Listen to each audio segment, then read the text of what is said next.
Welcome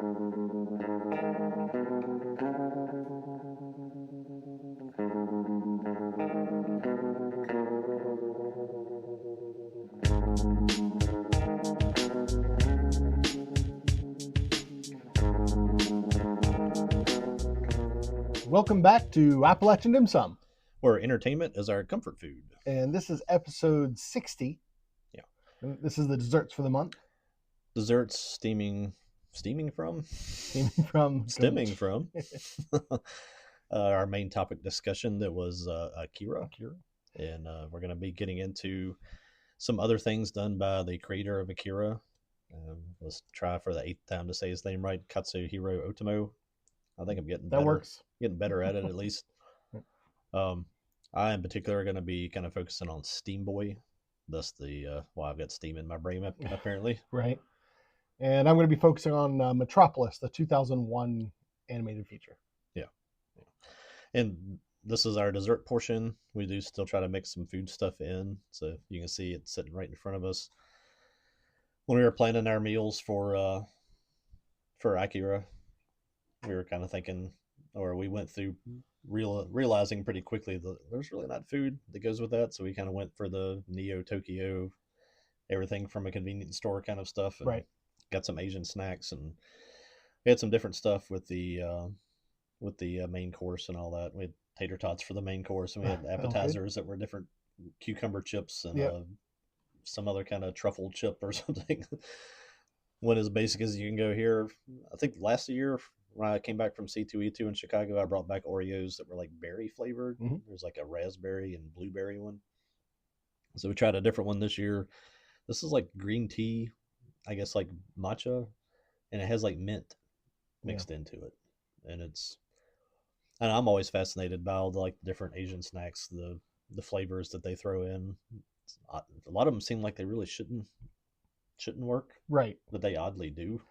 I mean, I'm surprised they're not coming out with like crab flavored Oreos and stuff like that. I saw a thing this morning. I don't know if it's true or not. It was like a Chick-fil-A sauce flavored Oreo. That sounds disgusting. That might have been a something somebody made with AI or something on social media. But these, if you think about like green tea flavor, it's not a. I was saying that to you earlier. Green tea by itself, I don't really like. Right. But I love green tea flavored sweets, like green tea ice cream, green tea. See, yeah, if I'm picking up like a cold tea or something like that, like Arizona tea, I can get the green tea. I do like green tea. What do they call the little things you get like at Japanese restaurants? The little they're wrapped in like that kind of gooey rice. Mochi? Is it just a mochi? The little soft things. There's there's usually red bean and there's green tea and then sometimes there's like a mango flavored. Yeah, I love those things, man. They're always usually about the size of smaller than a golf ball. They're kind of like gooey. I figure the reason they probably give them to you in that portion size is there's probably like 8,000 calories in one of them. Right. I could literally sit there and eat like 20 of those. But this was an interesting twist with this green tea to have that mint in it. Though still, we ate them just before we started filming. Mm-hmm. You still have like that kind of mint aftertaste in your mouth. Yeah, if you had, I've mentioned before, my palate isn't very strong. Yeah. If you had just given me this and be like, "What's this flavor?" I would have been like, "Mint." Yeah, I didn't get green tea out of it at all. Yeah, no, that's not a very strong flavor to begin with, which is why they usually sweeten it and do other things. Right. But of course, I don't know if I would have thought mint if I didn't see that the filling was green. Yeah, you'd be like, "Why is my mouth kind of tingly?" Yeah, right. I was like, "Am I getting poisoned?" Wintergreen. Yeah. They're pretty good. Said it before. Every time we go to those little snack shops there up in China, just outside of Chinatown in Chicago, I'm always just like, man, maybe I will do that. Just go there one time with like a budget and just come back with like $500 or $600 worth of stuff and just spend the year trying them all out. Right. But I guess it's maybe smarter to pick out one or two each time. Well, if you're going to go that route, make content out of it. That way you can say it's a business expense. Yeah. Explain the reason why I have like a pallet of different flavored Kit Kats and I gain like 80 pounds in a month because I'm like, I've been eating Kit Kats for 4 weeks straight. I think one of my feelings about Oreo that you could say probably about any Oreo is that it's better with coffee. It's better with little Dunkin' coffee. Because I don't think I really care for the Oreo cookie that much. There's a like a grit to it. Yeah. That doesn't really sit well with me. But you dunk it in some coffee and it's perfect. I grew up where like those things were like off limits. Your parents had to say it's okay to go get a little Debbie cake or an Right. Oreo. So all of those things to me are still artificially They're good. treats. Artificially good, where you're like, oh man, I get to have an Oreo. And it's like, it's not really that great, but But yeah, it's just, you create demand, or my parents created demand, I guess. And there's also, I mean, it's just also the Oreos are like a staple snack. And I want to say, see, this is kind of stuff that I wish I had thought about this earlier. That way I could have looked it up and I'm not floundering. But I think Oreos was created by like a nun. Oh yeah. Well, you picked it up while you're looking that up. Just the other thing, the little Lay's like Pringles thing. I don't think we ever showed that last time, but like when you do it, it comes out like in a little tray. They package things just so much smarter than we do. This whole big box of Oreos is individual packs. I don't remember if there were 5 or 6 in it. Which again makes it a little bit harder to sit down and like eat half the box when they're packaged individually. It's just the Asian market being a little smarter about how they serve their stuff up. Let's see. No, there's nothing about Oreos being created by nun. Well, there you go. Yeah, I think it was here we go. This is what it is. I think it's probably because the little cross on it kind of looks like the Knights Templar cross. That's probably what it is. I've never even looked at one. Right. Consumed probably literally thousands of them. I've never even looked to see if there was I didn't realize there was a symbol on them. But anyway, we didn't come here to talk about Oreos all day. Right. We're gonna talk about Metropolis and then Steamboy, and we'll be back with our first topic for this episode, Metropolis. Yes. All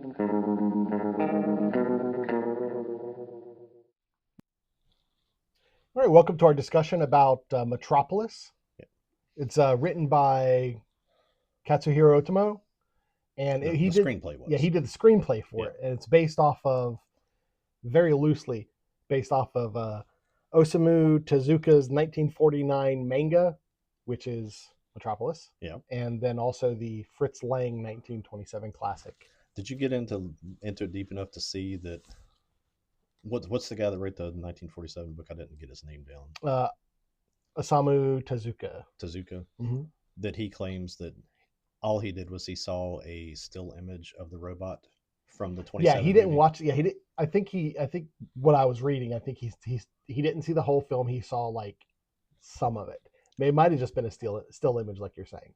Yeah, he did not watch the film. One of the things I watched said that he claimed that's all he ever saw. Was he saw a still image of the robot, and that was what inspired him. And I was like, I'm not sure I buy that one, but okay. Because I think there's a lot of plot things that are not parallels, but that run along near each other anyway. So it'd be kind of hard to do that from just a still. We'll talk about those two projects at the end of this. Let's go ahead and talk about the anime. Let's go through the plot. Well, I'll say plot wise, I have not seen this in a long time. Okay, I was going to ask you that because I knew you wanted to see it, but I wasn't sure if you had seen it. I tracked it down, and it was somebody had it posted on YouTube, like the full movie. I'm not sure they were supposed to, but it was there. Which is hilarious because I spent at least an hour trying to find it elsewhere, and like seriously, like going to Walmart to see if was it a local Walmart? How about if I order it, can it get here soon? I mean, I was all over the place trying to find this thing. Yeah. But I'll say this much about it: it has a very beautiful animation style. Yeah. The music that goes along with it is kind of probably one of the best music tracks that's probably been ever put to anime.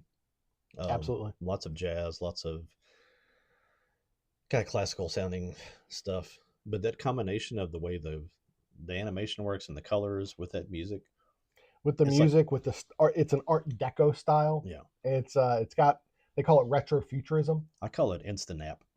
Because I've literally tried to watch it twice. Yeah, I had 2 chances yesterday to watch it, and I think the first time I was 20 minutes in, I was just out like a baby, and then I made it a little bit deeper last night.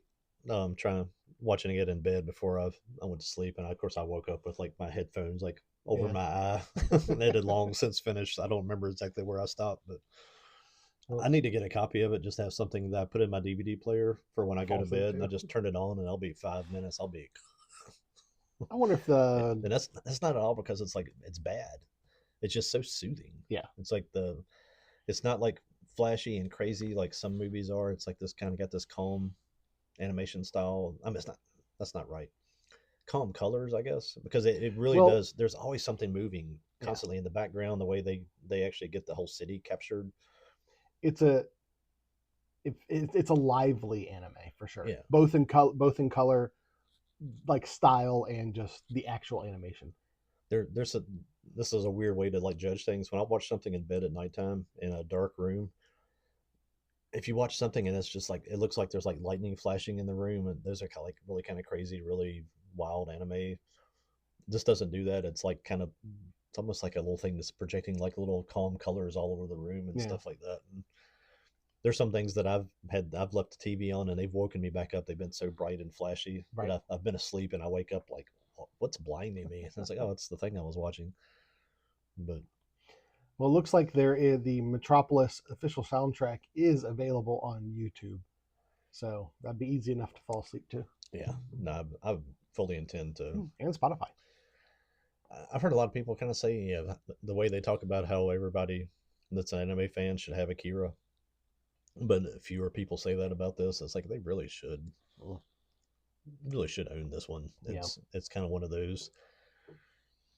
Yeah, we've talked about it enough to where we definitely need to at some point have like the definitive must own animes. Yeah, that kind of thing.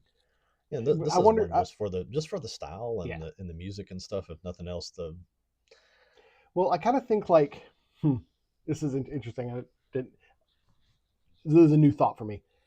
I said Akira felt foundational for modern anime, where it like set a lot of the rules of what anime that came after it followed. Mm-hmm.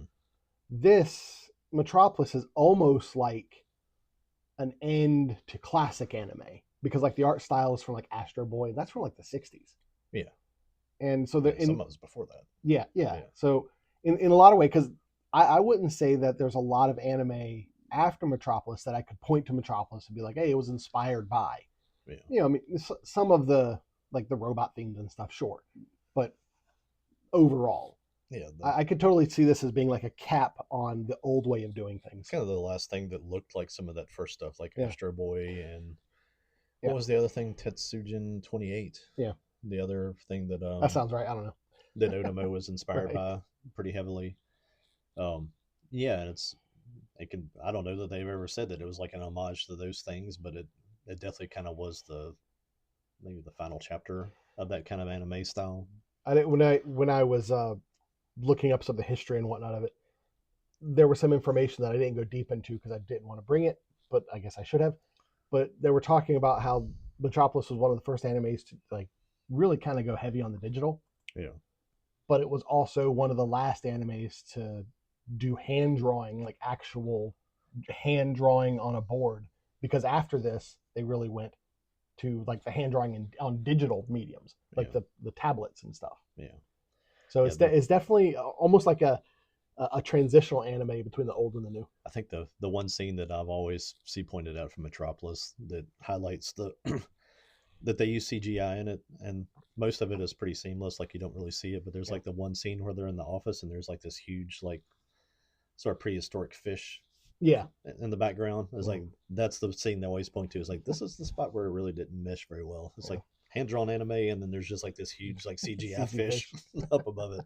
And if you've seen the movie, you know exactly what I'm talking about. I think it did and I don't think it was an intentional thing, but I think the juxtaposition between the hand-drawn and the CGI, it kind of works thematically. I think there's a lot of it going on at the same time. Yeah. There's a lot of background stuff that's computer stuff, and then stuff in the forefront's hand-drawn, and the way that blended. There's a lot of, I guess what you would call it, hand-drawn animation in Avatar: The Last Airbender. By hand-drawn, I'm sure you're talking about like on tablets and on computers. Yeah, I mean, at this point, that's hand-drawn. But that's what you mean. There's still scenes there where they'll have like Fire Nation tanks coming in that's completely CGI, and it's still pretty stark difference. Right. Like you see it, and it's like, oh wow, that's CGI. That's CG. But I understand that they didn't want to. They probably didn't want to spend 2 extra weeks animating this 5-second scene, so they did it. But it's pretty interesting. This was 2001. I guess Avatar wasn't that long after that, honestly. So if you think about how some of the criticisms people have of anime, and not so much animation in general, but like a lot of times anime will have a static image and they'll animate something on top of that static image.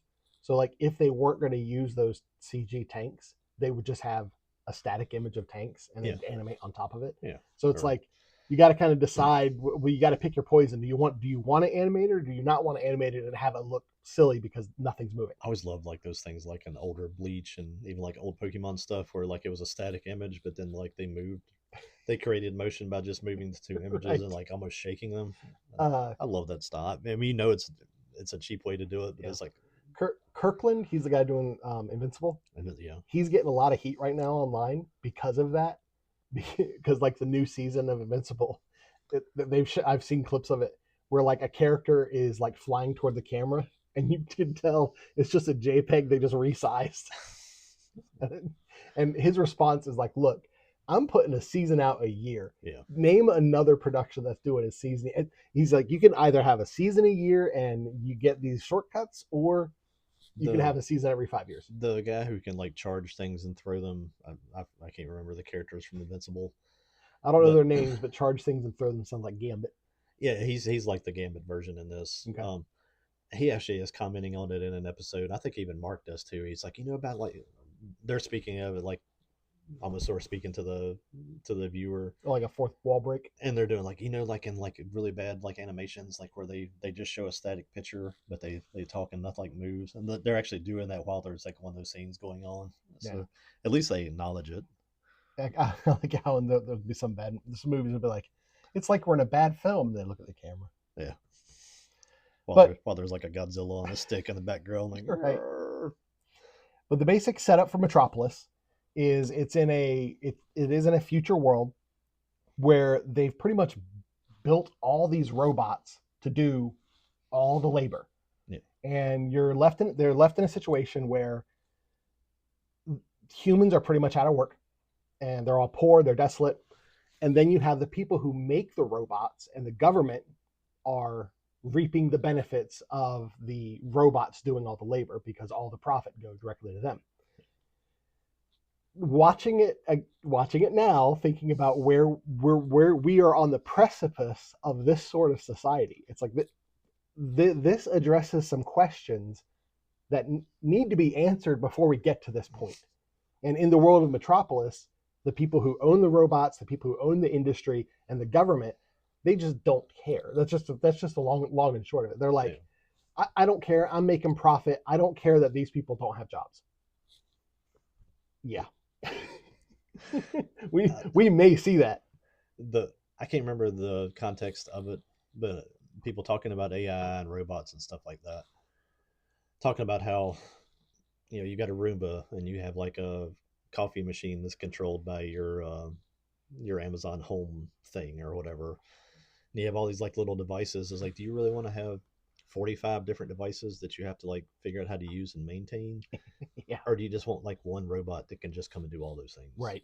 And it's like, if you want to have that robot, the more things that it can do, the more it's going to be like a person. Mm-hmm. Otherwise, it's not just a little round circle that comes out in vacuums and can find its way back to its home base. Well, the ideology is kind of like in the 90s, you had a Walkman, you had a video camera, you had a maybe an e-reader, like you had all these. You had a portable DVD player, you had a still camera, you had all these things that you would like carry around with you if you were like going on vacation or something. Now you just have one thing. You have your phone. You got your phone. It's kind of the same idea where it's like, do you want all these bespoke robots, or you just want one robot to do everything? Yeah. The Optimus, I think it's called. Isn't that what it's called from Tesla? Sounds right. Yeah. Like that's pretty much what they're doing. I saw a video of Boston Dynamics showing off their new robot, and it's like doing flips and stuff. And I'm like, that's never going to be in people's homes. That's just them showing us what the government's going to buy with our money. That's all that is. I don't want to get us too far sidetracked, but have you seen? I just saw it. I think yesterday. Have you seen the trailer for what's going to be the last Jackass movie? No. They're We'll have gonna to watch that. part of it is they're gonna have one of the crew members as a robot, and Nice. They're gonna beat it up. I don't know if they have it. I'm sure it's probably just being controlled, but it has it like walking past people, and whenever it walks past like Johnny Knoxville, it just reaches back and hits him in between the legs. And I'm assuming if it's the robot I'm thinking of, I think that robot might be remote controlled, so it's not autonomous. Someone's actually it probably has to be. I think one of their things that they were doing to promote the movie is it shows Steve-O getting a proctology exam from the robot. Nice. I'm like, yep, that's the same guys that made the movies that entertained me all the way through college. That would be something we talk about in our regular dessert episode, but we're doing away with the trailer episode just because it always seemed forced. So we're trying something new. We struggle to find something that trailers for stuff we're going to watch out, and I don't even know where to even put, like, what is that, like the 5th or 6th Jackass movie? Yeah, I kind of want to see it just because I've seen all the others and I kind of grew up with it. So, but I know that's just idiocy. Well, I've spoken about the sunk cost before, sunk cost fallacy, where it's like, hey, I've already seen so many of these, might as well. The newest. We're talking about Metropolis. The newest season of The Boys is out, and I'm like, I've seen the rest. I haven't started it. I don't know if I'm going to, but if I watch it, it's literally just because I've seen the rest. I cut that one off when it crossed lines with me, but then I'm still willing. My lines are. Would they be higher or lower? Lower. My lines are lower. I don't know where my lines are if I'm still willing to go see a Jackass movie in the theater. So. My lines are higher because my standards are lower. There you go. That's a bumper sticker. Makes sense, I guess. But back to Metropolis. Yes. So that's the world that we're in, and the story opens up where this detective comes into the city with his nephew. For some reason, why are you bringing your kid nephew along with you and in investigating murders and human trafficking, because there's like human trafficking in organs and stuff, because apparently there's a mad scientist that is trying to create some sort of new kind of robot, and he's like even taking like animal parts and doing things to animals too, right? Right. Yeah. And so they're starting to investigate what's going on. Like, well, what are they needing these parts for? What are they actually trying to do? This leads them to discover that Duke Red is creating a robotic replica of his dead daughter. Yeah. And that's kind of, I don't know if in this world they might say it in the film, I don't know, but I don't know if it's like illegal or anything like that. But it's definitely like all the robots, especially like the detective has a robot partner named Pedro, right? Yes. Yeah. They look like humans, but they look like robotic humans. They don't look indistinguishable from people. This new robot is indistinguishable from people. Yeah. They're looking like people. It's like it's a robot, but it has like a trench coat and like a detective hat on. His face is like green, which I am assuming he's like metal. His lines on his face. Red eye. It's great. So anyway, Duke Red has an adopted son named Rocky. Rocky is a part of the Marmadukes, and the Marmadukes is a personal security force that Duke Red, because Duke Red is like this is one of those like, hey, if you want to read, like we're always talking about how you can read a lot of stuff into media that's not there, that wasn't intended to be there. You could totally read Donald Trump into Duke Red and into Donald Trump, because he's an industrialist who becomes a politician, which in and of itself, I don't think is like unique. It's just this point in time, we have someone we can point to.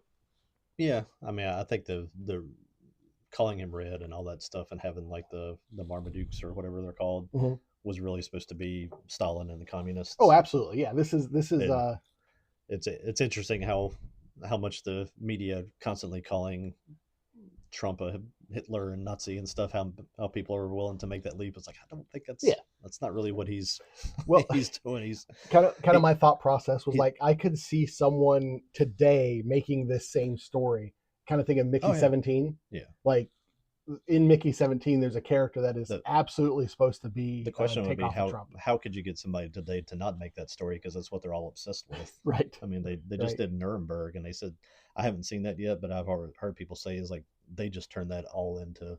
It's supposed to be a historical account of what happened with like the end of Germany and all the trials, and they said it just turned into we hate Donald Trump. It's just like wait, okay. Was it a documentary? No, it was a movie. Oh, Nuremberg. Yeah. It was one of the big movies of last year. I didn't really? see it, but it's just okay. People have gotten such tunnel vision over the fact that it's like, how about we just admit that he's a guy from New York and he's a tailhole, and he does some good things and he does some bad. A tailhole. I've used the term jackhole before. He does some good things and he does some bad things.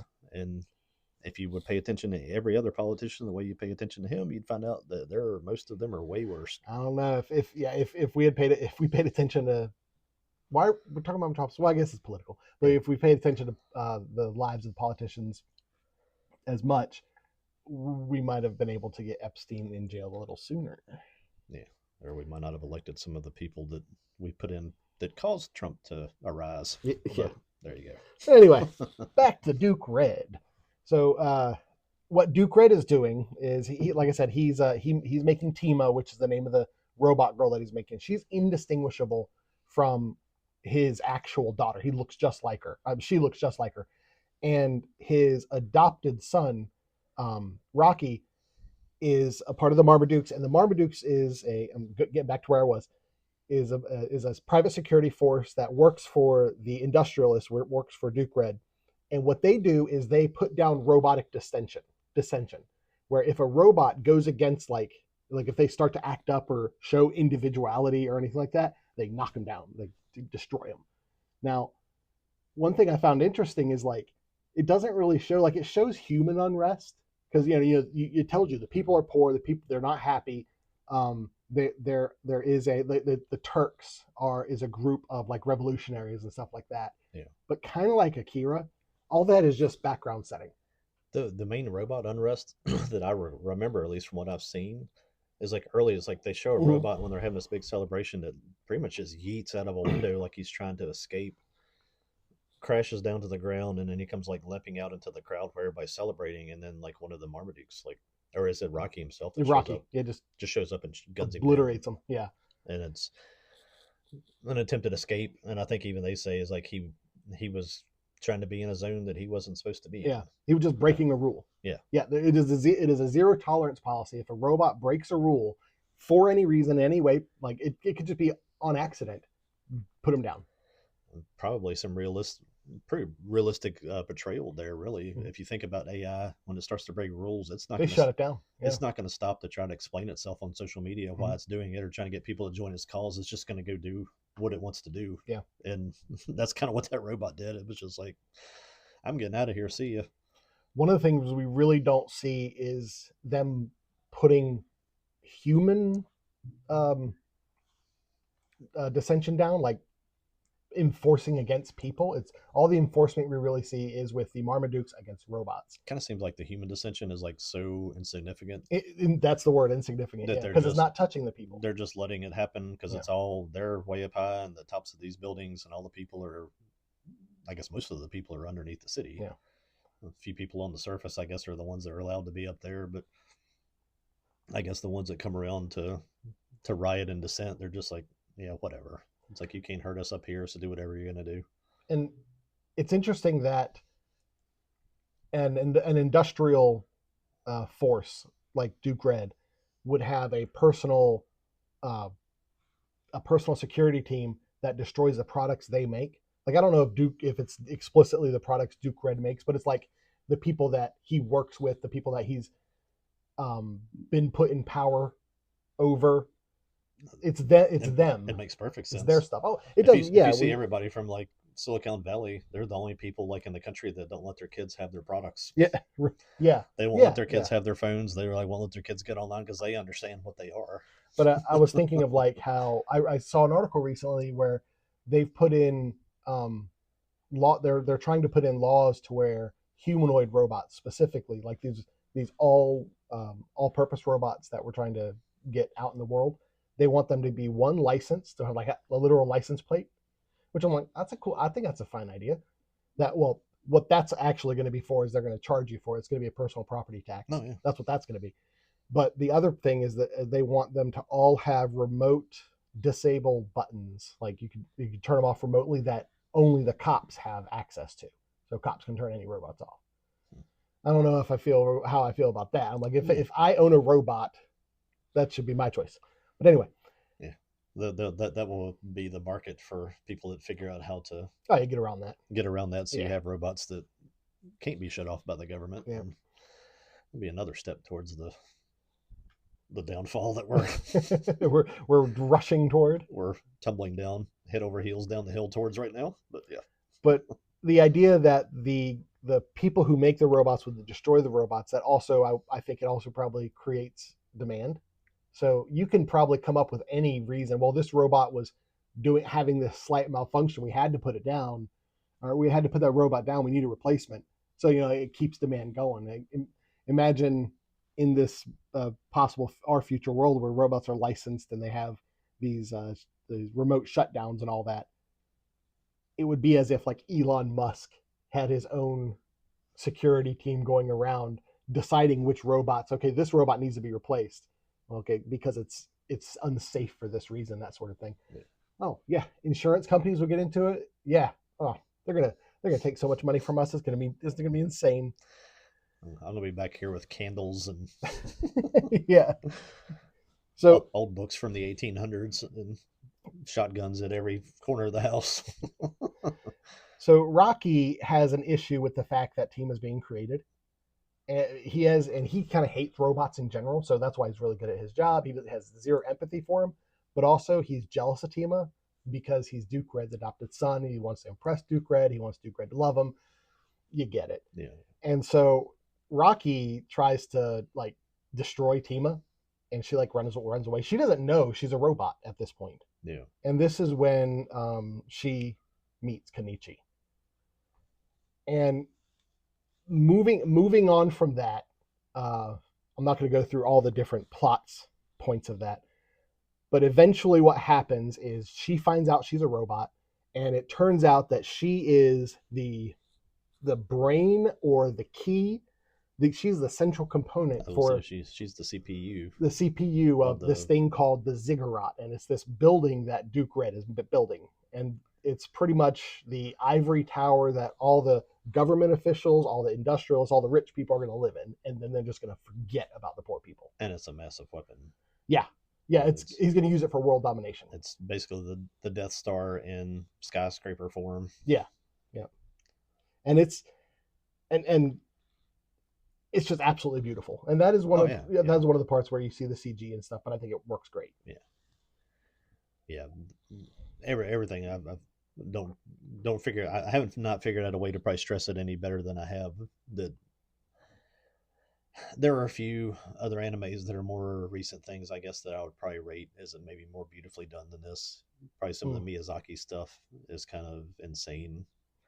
The detail and stuff they go into, but I mean, for the time of this thing, 2001, this thing is so ridiculously beautiful to look at and watch. I mean, literally one of those things you could just turn on, and if you could cut the dialogue out and just have it running with the music, you could just let this thing run all day while you're doing other stuff, and it'd be the perfect like background thing. As we've been doing a lot of this, and just in general with media, I'm old enough to where I get like age shock from how old things are. And when we were doing this, and I was looking up Metropolis Anime. I was like, Metropolis Anime 2001. I was like, 2001? Oh my goodness. This is the year that my oldest child was born. Right. This is as old as your kid. And he's not a kid. Insane. As old as you're an adult. As old as my offspring that is finishing up his doctorate. So there's a little age on that. But yeah, it is an absolutely beautiful film. It is, unfortunately, I would say at this point it's a unique art style, and it just drips quality from beginning to end. And in like you said, there are some spotty CGI things going on, but it's fantastic. Yeah, with the she, I guess from the plot point, and you know this better than I do, because again, you've seen it recently, and I have not. Right. At least all the way to the end. When she figures out she's a robot, she goes crazy. Yeah, she has like an identity crisis. Yeah. And at one point, she's like, "Who am I?" That's like her whole thing is like, "Who am I?" Yeah. And she basically tries to get the robots to turn on the people, right?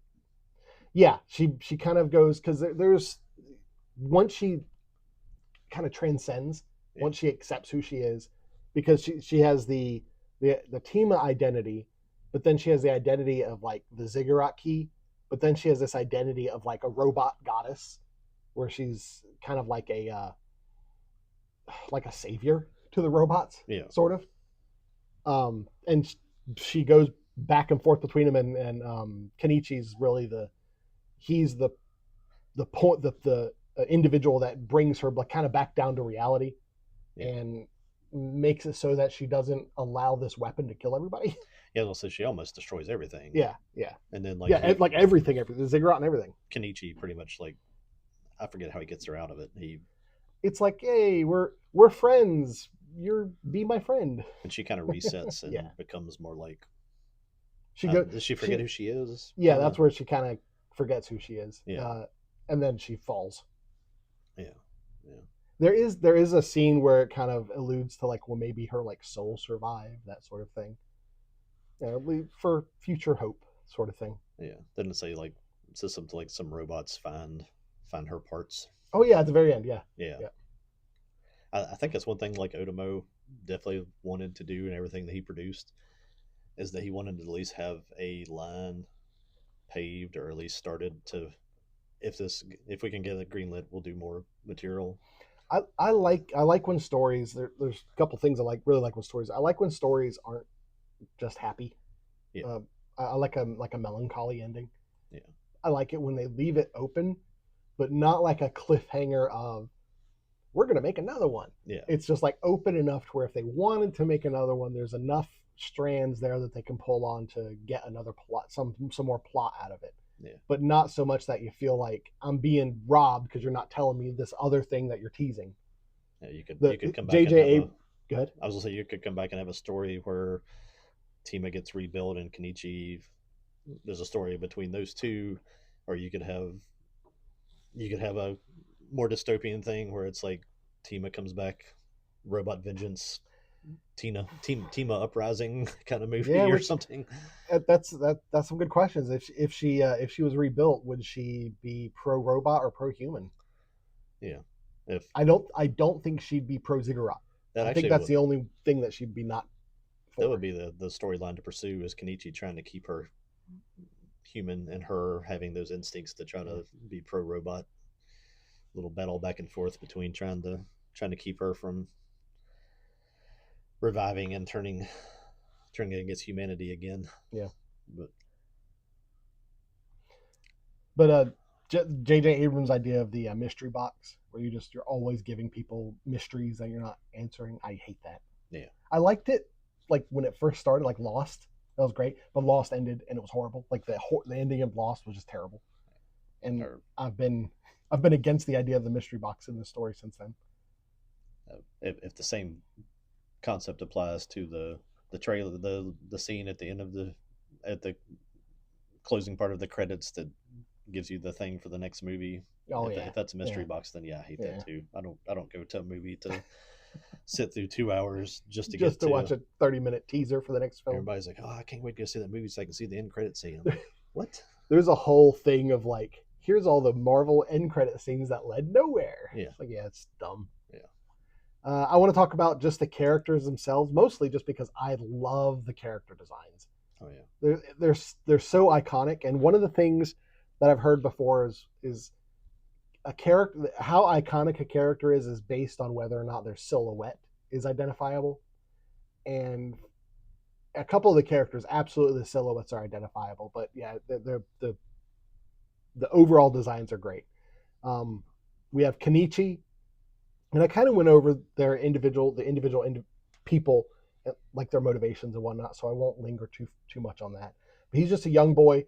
He's got like green hair, and he's like forever optimistic. That's pretty much Kenichi. He's there with his uncle, who is his Ban is his name, but his last name, Sanusaku Ban.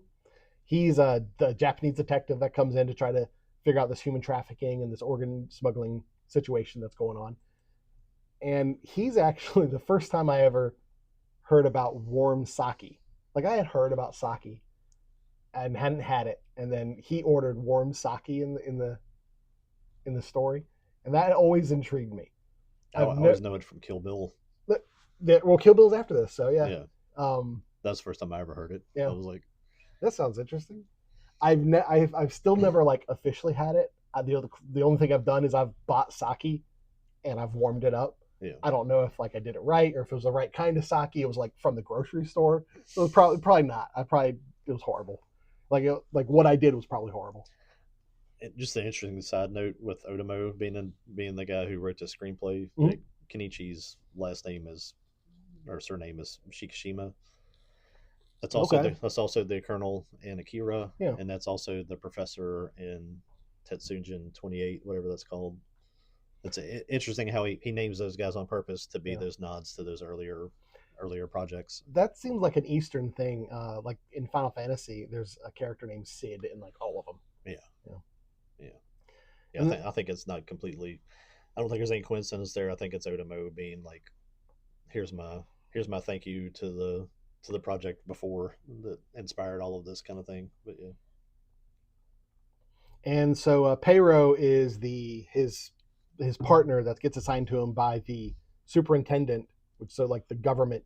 When Ban comes into the city, they're like, here's a robot detective to work that you can work with. Yeah. And he names him Peiro because it's the name of his dog. Okay. And then we have the other three characters I have is Duke Red. Looks like a bird. It's fantastic. It's the giant nose. Yeah, big old nose, and his hair's all spiky in the back. And he founded the Marduk security force. So like the Marduk is his personal security force. Yeah. And it's interesting too with his role in the movie is that he at the very beginning he just says, I'm just a businessman. Right. But he's there with like the mayor and there's another government official that's there. And there's like press and stuff that are like trying to just talk to him. And he's like, well, you need to talk to these guys. This is the mayor. And I think there's like a military officer behind him too. Mm-hmm. They're asking about like using the police and all that kind of stuff. And he's like, it's not me. But it's like, yeah. He's pulling the strings. It's totally me. Yeah. And then Tima is the daughter that he lost, and also the robot daughter he's building, which I just now kind of equated this to Alita, because kind of Alita with he tries to replace his dead daughter, which is from I think it's just from the movie. I don't think the manga doesn't. It's not his dead daughter. So I would be really interested if Robert Rodriguez or whoever wrote the Alita film, if they were inspired by this. Yeah, I wouldn't be surprised. Yeah, me neither. And then Rock. Rock is a great character. He's just cold, and he's not. He doesn't look like he looks like he'd be soft, And it's kind of the whole thing with the whole style of this movie as well, is that you see all these like little kind of squatty characters, and there's some pretty impressive explosions and violence and stuff, and it's not bloody like Akira. No. But you see that and it's like violent, not gory. Yeah, you see it and it's like it just seems weird coming from these like little characters that are like something that would be designed in the 50s. It's an interesting like sort of mesh of those worlds where it's almost sort of like a very early Disney animation, Mickey Mouse early Disney animation, but then like if you imagine, what's his name? Is it Steamboat Willie? Getting into like a naval battle and stuff blowing up. That's almost the way this comes off when you watch some of it. And I do think out of all the characters, I think Rock is the most complex character in the film because he does seem like a stone cold killer, but his whole motivation is that he wants to be loved by Duke Red. Yeah. I mean, he really kind of goes through it, and he is not. I wouldn't even consider him a sympathetic, even though you kind of feel bad for him because He's not loved by Duke Red. He's kind of being used by Duke Red. He was probably groomed by Duke Red to be this stone cold killer. Like he's a victim, but he's not sympathetic. He's an asshole. There was a whole. He's a great character. Great character. There's a whole discussion in our segment on Akira about the absence of fathers in Japan post-war World War II Japan, and how that's kind of a big theme in a lot of their media, and it's I think that's that whole dynamic there. Same screenwriter that made Akira, so it makes sense that the same kind of theme would show up there again. All right, let's talk about the. There's just two works that it's based off of. We mentioned it before. There's a 1949 manga by Osamu Tezuka, and then the 1927 film of the same name by a German. What's his name? I don't have it here. It's a German film. Yeah. So I looked up. I haven't read the manga. I haven't watched the film, so I kind of have looked up like what they were about. The film is essentially, unlike the anime, there's not a bunch of humanoid robots walking around. Fritz Lang. Fritz Lang, thank you. But the city itself is mechanized, and it's all of the machines that run the city are ran by and maintenance by people who live underground. Yeah. And so they're like the poor people. This is a lot more deliberately like about classism and stuff like that. Yeah. So in the Metropolis film, there's this woman, and her name is, oh goodness, I had it, Maria. And she kind of brings hope to the workers. And like one of the characters falls in love with her. And so what they do is they build this robot woman who is like the image when you think of the Metropolis film. Mm-hmm. They build this robot woman that can emulate what Maria looks like, and they're going to use that robot to disparage her name. Yeah. As like a demoralization campaign for the workers. And we talked about that in the last one too. Yeah. That's what they did to the Emperor. Yeah. This was before that. Like this movie was made before all that. Yeah, the 27 movie was. Yeah. The book itself was written almost immediately after World War II. So. And like you said, it might be the actual image I got, but yeah, the manga artist Tezuka, like you were saying, is he saw the still image of the robot woman and was like, I'm going to make a story about that. Yeah. And I'm seeing if I have any notes about that. Oh, in the manga, one of the biggest differences is Tima is really called Michi. It's a different character, and this robot can like fly and switch genders, which is interesting. Yeah. I don't know how that plays into the story or anything like that. I saw that mentioned in something too, that it was kind of a, whatever you call it. Yeah, and the androgynous. That's not the right one, is it? Yeah, that works. Somewhere neither like male that. or female. Yeah. But apparently the story in the manga is a lot more like robots versus humans, where in the anime, the humans were really just kind of forgotten. Yeah. Like they were literally just like they're kind of like roaches. They're just there. We got to deal with them sometimes, but it's really the industrialists and the politicians. They're building their city for what they need, and they don't care about people. And apparently the manga is more about robots versus humans in a society where they're trying to fulfill the same roles. That's part of what he tries to work into in Akira, was that sort of power struggle at the top between a corrupt government and like the military. Yeah, he really likes military versus government. So I think that's another influence that probably came in with him writing the script of that. Obviously that's another one of those post World War II themes of they watch the corrupt government lead them into destruction. So it's a thing that was pretty prevalent for everybody that grew up post 1945. And while I was looking at stuff from Metropolis in the film, I did come on this information that apparently the Fritz Lang's Metropolis, like they didn't have the whole thing for the longest time, and then in Buenos Aires, they found in 2008 like the rest of the film. So it restored like 25 minutes of this footage that had been lost. Yeah.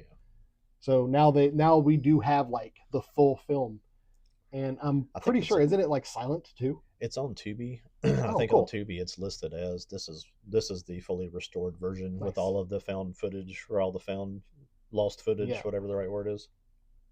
I'm definitely interested in watching. I would have liked to have watched it for this discussion, but we've gone on for 43 minutes now, so let's go ahead and wrap this up and talk about Steamboy. Yeah. All right. Yeah, definitely get you a copy of Metropolis.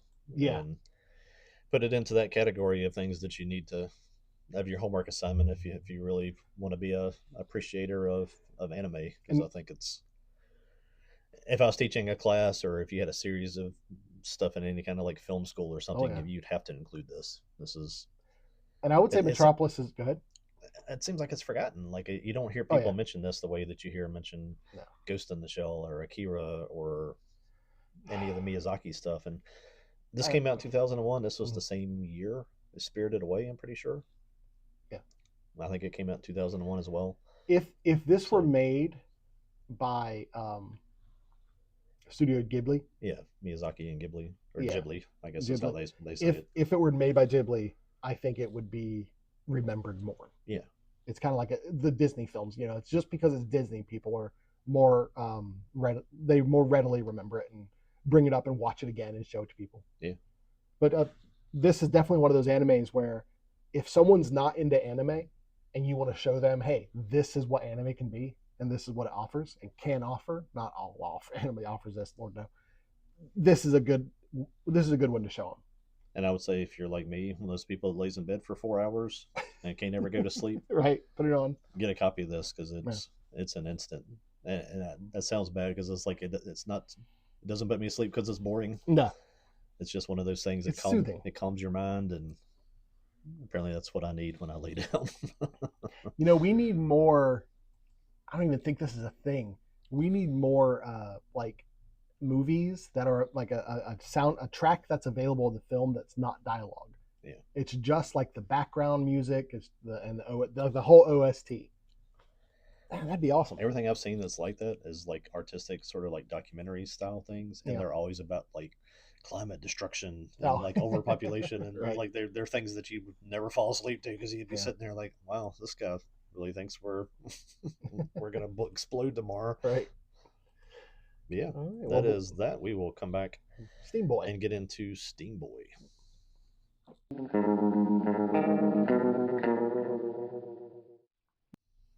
All right, we're back, and this time we're going to be talking about my side of the homework assignment. This is Steamboy. This was actually directed by, illustrated by, produced by everything Katsuhiro Otomo. He just did the screenplay for Metropolis. Right. This was another total production by him. The what I wrote by Steamboy is what I thought should be the subtitle of this movie, and it's the moral dichotomy of being a scientist. And that's kind of the theme of a lot of his works, really. But it really is like that's just the focus of this movie. Is like science is cool, but it's bad because people misuse it. Yeah. On the film, some just stats about it. It is the most expensive Japanese film ever produced. Still, like to this day, like $26 million production budget. Wow. And that's from that time. I think there people estimate like with that being adjusted, it's like something like 3 times that or something. Yeah. Put it in an inflation calculator, you're like, oh my goodness. It was like a 2.4 billion yen at the time. It was in production for 10 years, and it utilized.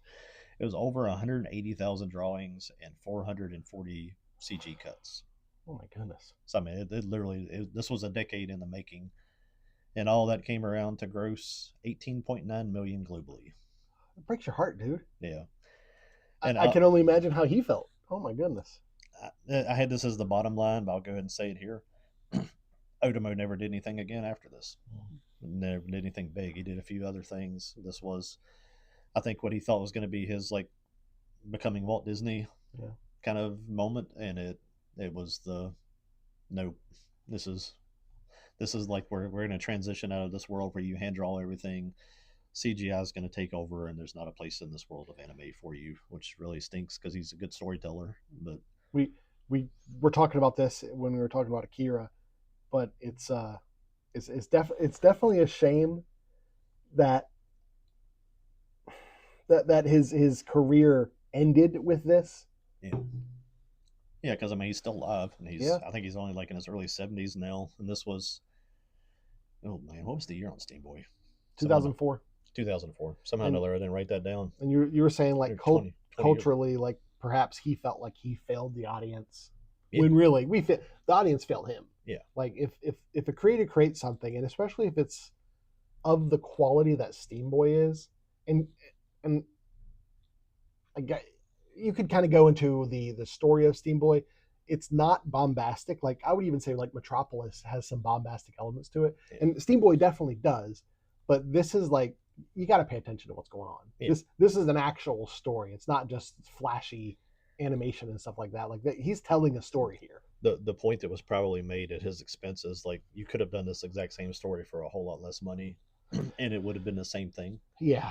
It just would have been just putting that much effort, that much manpower, that many resources into it. Just it wasn't that good of a story. It's a really simple story. It's a good kids film. Mm-hmm. It's a good way to kind of get this message about introducing those ideas of morality and science and weapons and things like that to a younger audience, without it just being like Akira, where in the first 5 minutes there's a guy getting blown into like hamburger, gunned down in the street, and then it gets worse from there in terms of visual things that are way too heavy for a kid. And this doesn't do that. This is almost like Mononoke at some points, where you're watching it and it's like, this is a kid's movie, and then like I remember the first time we were watching Mononoke with some friends of my daughter's, and he's on the what's that little deer that he rides? There's a name for it, but I don't know the name. He's riding that thing, and like he shoots an arrow across the thing, and it like, you see it like trail, and it hits a dude, and like it just, his head goes off.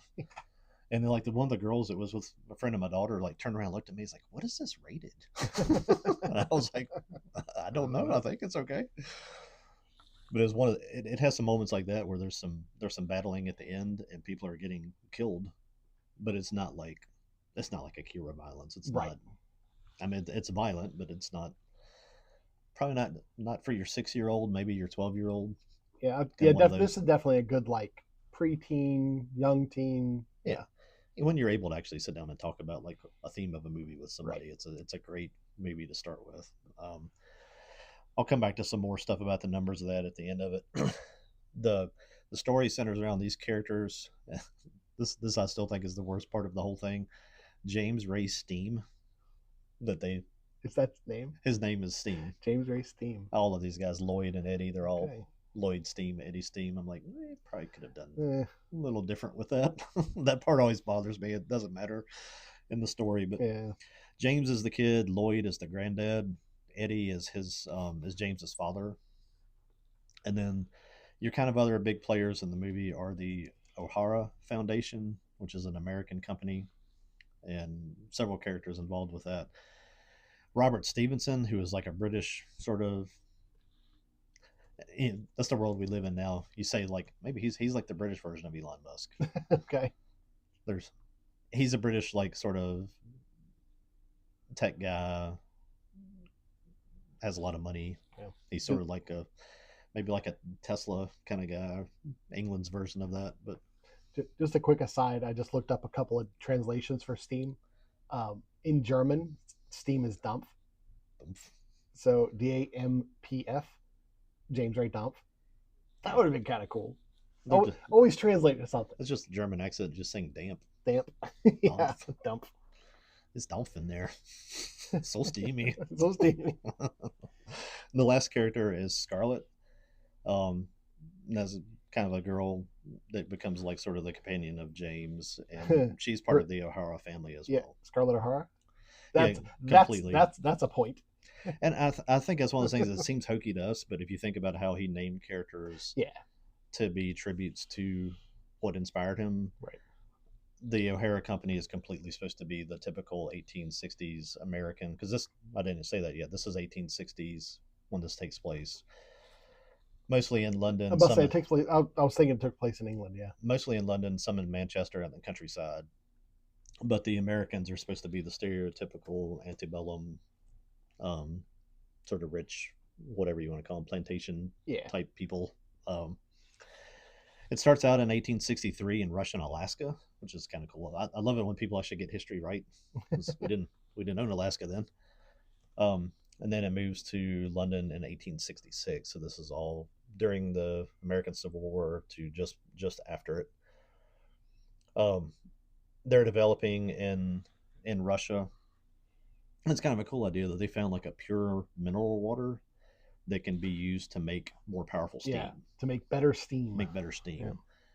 And with the whole idea of everything being steam and pipes and valves and stuff, and trying to control all that pressure, there's an explosion there that Eddie, who's I guess the granddad, is kind of the brains behind this. Lloyd, the son, is kind of the bigger. He looks like the Colonel from Akira. I'm sure there's a character probably in Metropolis that kind of looks like him too, but he gets injured there. You're not really exactly sure what happens to him. And then you cut to like more there in Manchester, out in the countryside in England, where James, or they call him Ray, is James Ray Steam. I think they refer to him as Ray through the movie, right? I think that's right. Yeah.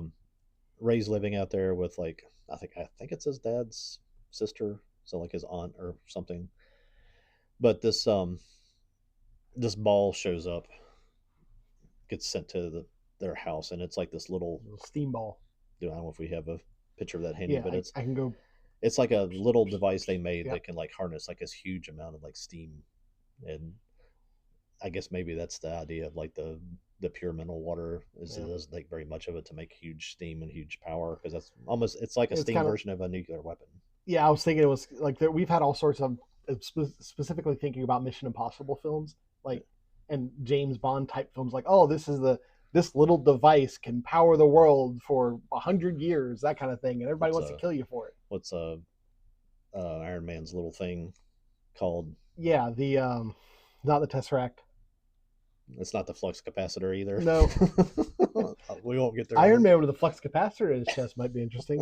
Have a blender on his back. Put some bananas in it. Let's see. The Iron Man power source is called the arc reactor. Arc reactor. Yeah, that is absolutely I think a really good analogy there. Is it's the arc reactor of this world. It's the whole thing of kind of what people want out of science, is to come up with like this thing that can power everything, and then we don't have to burn all these resources and do all this kind of stuff. Which science has done many times. Well, we can do it right now, but industry prevents it. That's another podcast. You could have a nuclear plant here on the James River that would power Virginia, Maryland, North Carolina, and half of Tennessee and Kentucky, but we can't do it because the same people that want you to not have any gas to drive your car say nuclear power is bad. Okay, that's because you want us to buy solar panels from your company that you own, so blow it out your rear end. I don't know why, just the fact that how long have we had nuclear subs in the water for the U.S. Navy, and there's been 0 incidents. Nuclear's great. It's just it doesn't allow for people that are in power to make a lot of money, because it doesn't. Once you build a nuclear plant, you're kind of good. You think I know like Elon Musk is all about like solar energy and stuff, but you think there would be some industrialist who like says, you know what, screw it, I'm going to build these plants, and we're going to. But then you have the politicians that are involved, and the politicians are in the pockets of the coal industry, and blah blah blah. Yeah. Back to the steampunk world of Steamboy. They want to sell you blades for your windmill and solar power panels that will last for 5 years. So anyway, the ball shows up at his house really shortly after the Foundation, and that's the O'Hara Foundation shows up, the Americans, and really shortly after that, Lloyd, the grandfather, shows back up, and he's pretty much like, take this and go. So he flees. Kind of one of the coolest things of the thing. You have the picture of the little mono wheel thing. Yeah. I'll come back to that. But he has this little mono wheel bike. Which is an actual device people made. It was actually, there were blueprints for this thing. People tried to make it. And what happens to him in the movie is the reason. Is what happened. Where they call it gerbling. Where it's phone supposed order? the thing in the middle, you're supposed to be able to sit still while this wheel rolls around Right. you, but it would hang up, and if it hung up, you went around too. Nice. You're like a little gerbil on a wheel. Yeah. Actually, that's what everybody calls it, is gerbling. And Gerbling. that was nice. the problem with this. I think after 3 or 4 people that tried to develop this thing almost got beat to death by gerbling. They're just like, let's do something else. Let's do this. I mean, not only that, but the fact that your line of sight is just completely obscured by the wheel itself. Hey, what's his name? General Grievous. Yeah. He's got one. Yeah. He had it figured out. Obi-Wan gets on a lizard to chase him, doesn't he? It's just Grievous that has the little mono wheel. Right. Yeah. Yeah, it's the there is a thing called a tread wheel in Dune Awakening, that game I'm playing. Yeah. That is pretty much if this is a mono wheel, it's a duo wheel. It's just the idea of the mono wheel, but just 2 of them, which would probably work. Yeah. It, like, he starts to flee and the Foundation comes out and they get on a thing that's basically like a steam locomotive that you can drive on the road.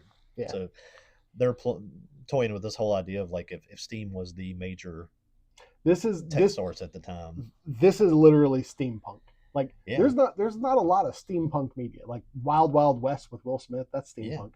Yeah. This is what, when people think of steampunk, this is it. Yeah. Because all technology is based off of steam. Yeah. Or all industrial technology, at least.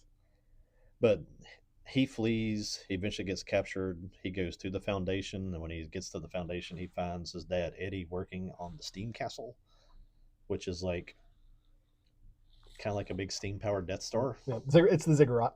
Yeah. I mean, yeah. I just thought, like, I'm surprised Akira didn't have a ziggurat. I was like, well, actually, Tetsuo was kind of the ziggurat. They get into this whole story with the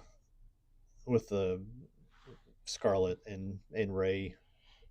And I saw somebody pointing this out. It's like they kind of wanted like there to be this affection for Scarlet being the girl that kind of grows on Rey, and they kind of develop a relationship. But like, people can't get over the fact that at the beginning of the movie, she beats her dog. Like, I don't know if you remember those scenes. No, the first time I've seen this like twice, and it was back in the mid 2000s. The first time that she's like, you were introduced to her, she's holding like this little chihuahua, and it growls at, I think, at Rey or whoever's there, and she just like nails it on the head a couple times. I'm gonna look this up on YouTube. I guess. And I think she throws it like into the corner, and I think she like hits it again. She like, and it like makes her to where it's like anybody that like watches movies now is like, they cannot like this character because she beats this little dog like 2 or 3 times. That's great. Steamboy 2004 Scarlet introduction. Yeah, I think it's the first time you see her is when she just like, she's holding the dog in her arms and she's just like, bam, she's just like just punching it in the head, and you're like, man, what are you doing? But anyway, let me know when you find that. I'll keep talking. Lloyd, they've got Rey and Eddie are there working on the steam castle. He kind of starts helping his dad. Lloyd shows back up, or I guess he breaks out because they have him captured as well, and shows Rey that the Foundation is building weapons. Did you find it? Yeah. It's like a little chihuahua, and he's barking, and she's like, "Oh, funk!" It's like right after I can't remember. She puts it down, or she throws it on the ground, and like she like, I can't remember. She hits it with something, or like just slaps it, and I'm like, you're sitting there watching this. I was like, is this supposed to be funny? It's like this little girl's just beating this dog. But I'm sure you could put some sort of commentary on it, but it would all be like to make her an unsympathetic character. But I think for the rest of the movie, they try to make her. Yeah. They try to make you like her, and it's like, nah, that's the girl who hit the dog. Nah, that's funny. Nah, not having it. I'm not liking your character. Anyway, but Lloyd shows back up, and like exposes to Rey that the Foundation is building weapons. And this is all in preparation for the Great Exposition. The Great Exposition is supposed to be based off of, I think it was like maybe 1851. They had I don't think they called it a World's Fair yet, but they had this huge, like, basically it was a World's Fair. It's like the first World's Fair that happened in London. And it was like, I think the real thing was like 14,000 vendors and like 600,000 or 700,000 people showed up to this thing to show, the technology of the future. The Crystal Palace. Yeah, they built it. They built the Crystal Palace for that. They displayed most of the stuff in there. It's like this huge. I mean, it literally is like Crystal Palace. It looks like a great big, like massive, like crystal train station almost. Mhm. And they actually have that same structure in this movie, which is again Otomo doing his homework. Um, which again is why this movie is probably a little bit underrated, is that he does his attention to detail is kind of insane.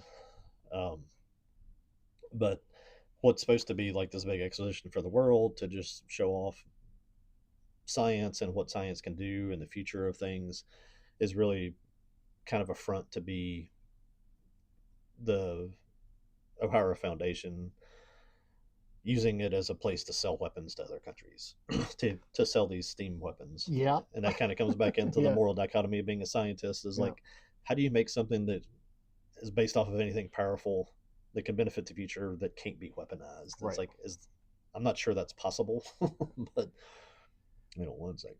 I like how he shows it happening, because so many movies just like mention it. I'm thinking The Fifth Element explicitly, where Lilu like learns our history, and she's like, everything you make, you use to destroy, and it's just like they tell you.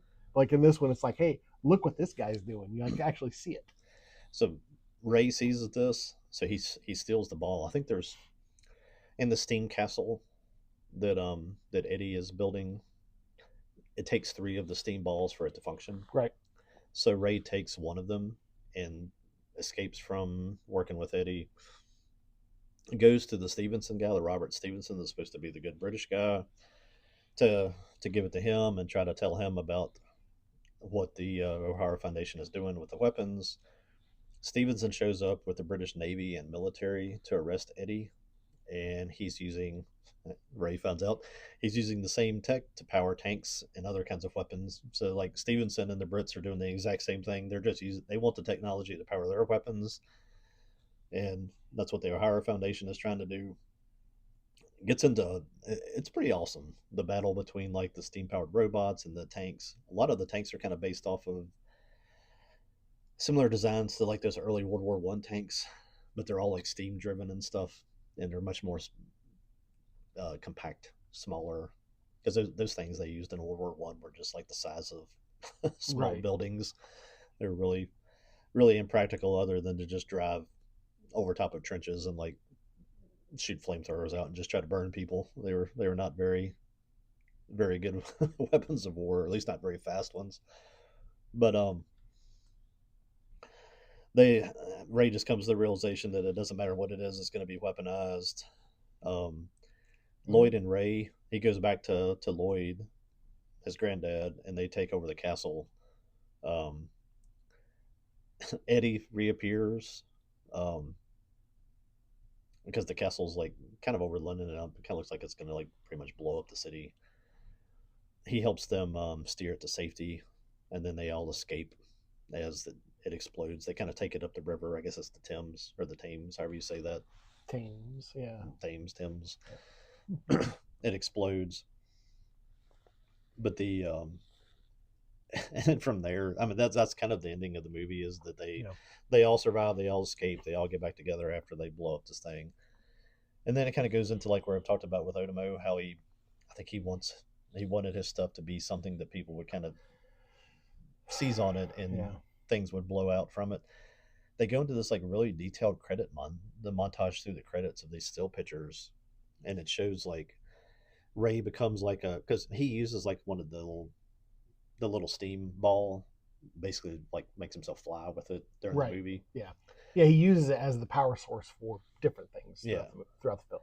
But it shows like in the little credit montage, it shows Ray becoming like a global superhero with a jetpack, and it shows like Lloyd is the one who invents electricity. Oh, okay. See, that's one of the cultural differences between Americans and the Japanese are the Japanese sit through credits. Americans, the only reason Americans do anymore is if there's an end credit scene. Yeah. Look on your phone. Does this movie ever have an end credit scene? Nope. All right, I'm out of here. So like, I've never seen any of these. Like, because the credits start and I'm like, movie's done, off. I'll have to go back and look at these. It shows that like Lloyd, he basically invents electricity, and then he passes away.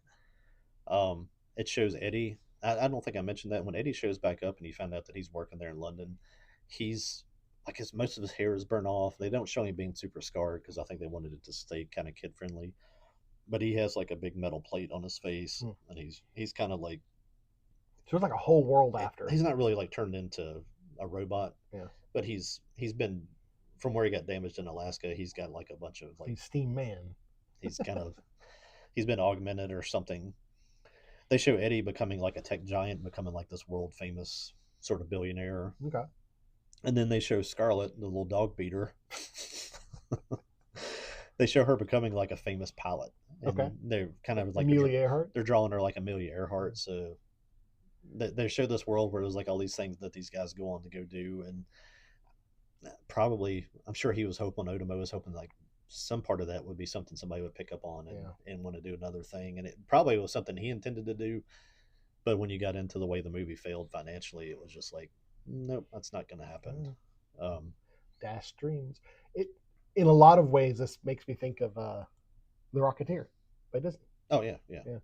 I think that's completely the kind of movie he was probably hoping that what happened with Ray is you could come back and have a Rocketeer type story where it's like probably like World War One hero, flying around where everybody's down in the trenches and doing all this stuff, and he's flying around and rescuing people or getting the bad guys or whatever. But I would love to see a like electric machines versus steam machines, that sort of battle. That'd be cool. Oh yeah. As far especially if they took the electric and like the ray gun, like instead of having the steam powered weapons, they had electric powered weapons. If you get like early electricity stuff, it was as volatile and as hard to control as steam was. And if see the whole concept, I love this in the movie, like when they're fighting, is like he works in little stuff like even the steam powered robots, they like try to go upstairs, and like some of them they'll miss a step and like fall over. So he's showing really briefly like that this stuff's, it still is like a steam powered technology, and it's clunky and it's not that good yet. But I love how he like works that in, and having that versus like electricity, when you really couldn't harness either one of them properly, would be an awesome movie because there'd be stuff blowing up. You'd be blowing yourself up when you're getting ready to attack the other people, and vice versa. Well, I'm imagining like having like a Tesla tower on the battlefield.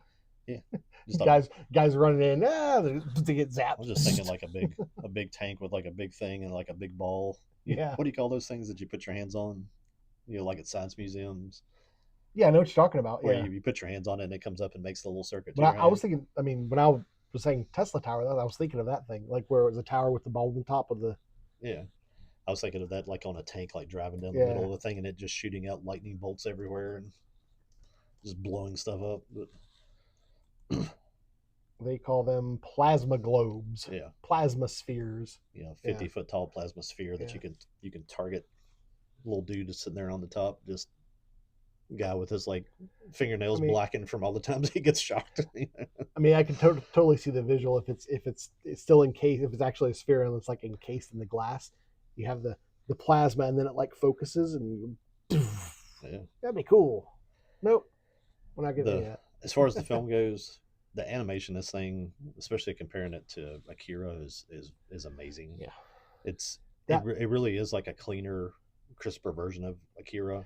That was one of the things that when rewatching Akira for our discussion in the last couple of episodes that I didn't mention, but it did strike me as I was watching. I was like, this looks a lot rougher than I remember it, because I remember Akira being, and it's beautiful. It is beautiful, but it looks hand drawn.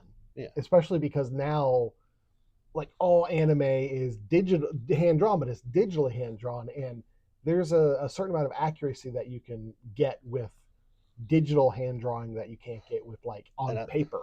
I don't know the process, but I mentioned earlier there was 180,000 drawings and 440 CG cuts. So I'm sure you were drawing stuff and then probably were trying to refine it with computer generation stuff. And it's kind of what it looks like. It's if you can imagine being able to go through Akira, take all those scenes and like just clean them all up and smooth them out and color them a little bit more thoroughly. That's almost like what this movie looks like. I saw a video where someone, I don't know what you call it, what they did is they made Akira 60 frames per second instead of 24.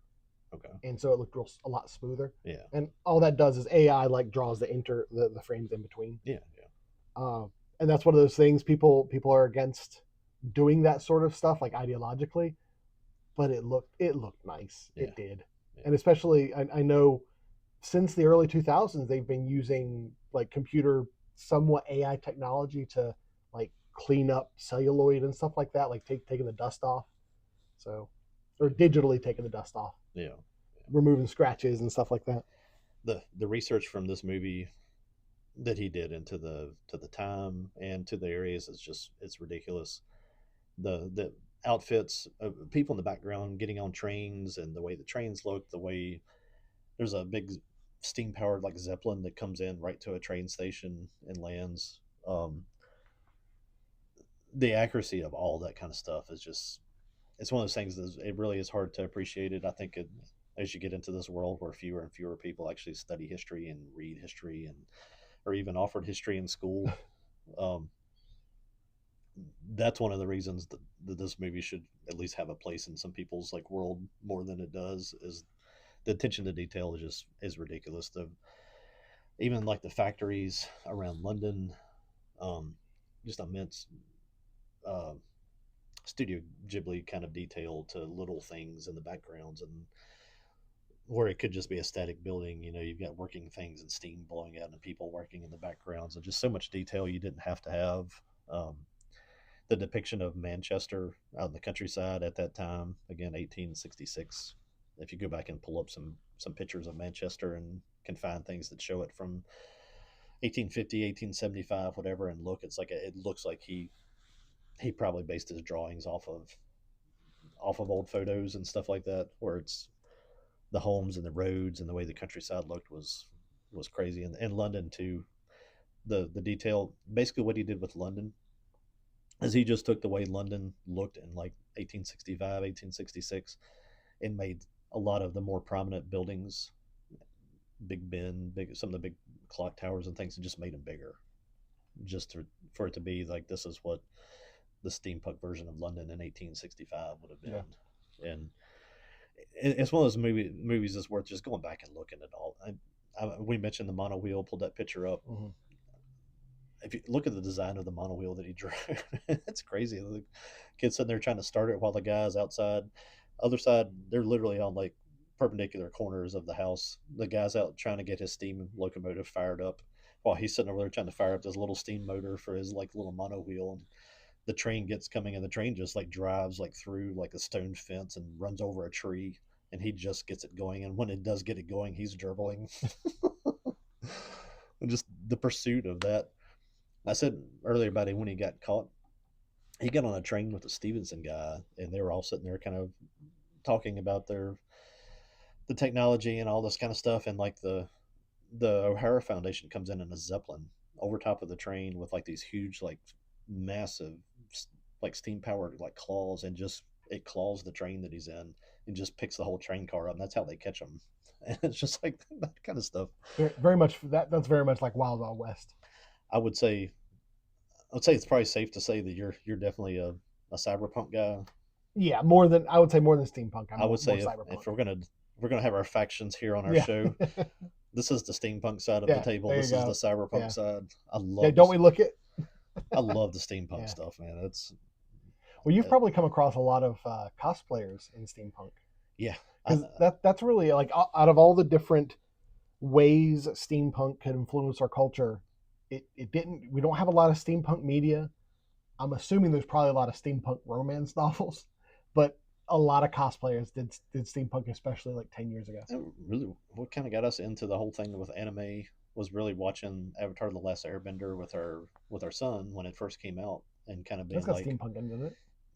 We were getting into that, and it's like we're watching this kids cartoon, and we're really enjoying this thing. It's really really good, and there's a lot of steampunk stuff in that with like air balloons and steam powered stuff, and the Fire Nation, all their tanks are like driven by fire and steam and stuff like that. And it's just that kind of got me into that. And I think from there, I think we watched Attack on Titan, and from there we got overwhelmed with anime. But I appreciate the steampunk aesthetic.